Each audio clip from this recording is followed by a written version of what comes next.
বলার হয়েও রিশাদ শিখালেন কিভাবে ব্যাটিং করতে হয়। Mahmudullah on fire.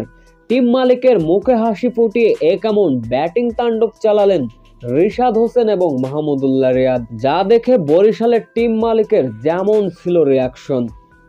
বরিশাল শিবিরে প্রথম আঘাত, সুন্দরবনের বাঘ বনে গেলেন মেহেদী হাসান মিরাজ। তামিম প্রথম বলে এলবিডব্লিউর ফাঁদে পড়লেন, মালানকে বোল্ড করে দিলেন ওই মেহেদী হাসান মিরাজ। এরপরে বরিশালের লঞ্চে আবারও ধাক্কা দিলেন খুলনা টাইগার্সের বোলাররা। রান আউট হয়ে প্যাভিলিয়নে ফিরলেন মুশফিকুর রহিম ব্যক্তিগত 5 রানে। রান আউটের আক্ষেপও ছিল তার। এরপর মোহাম্মদ নবী, ফাহিম আশরাফরা যখন সাজঘরে ফিরলেন, দলের বিপদের মুখে কাণ্ডারি হয়ে দাঁড়ালেন মাহমুদুল্লাহ রিয়াদ।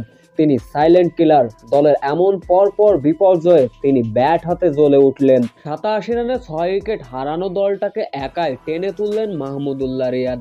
44 বল খেললেন, বাউন্ডারি হাঁকালেন, 50 পূরণ করে নিলেন মাহমুদুল্লাহ রিয়াদ। এদিন তার সঙ্গে অবশ্য যোগ্য সঙ্গী দিলেন রিশাদ হোসেন। বলার হয়েও তিনি শেখালেন কিভাবে ব্যাটিং করতে হয়। রিশাদের এমন ব্যাটিংও রীতিমতো প্রশংসায় ভাসিয়েছেন মাহমুদুল্লাহ রিয়াদ। 4 ছক্কার বৃষ্টিতে টিম মালিকের মুখে হাসি ফোটালেন রিশাদ হোসেন।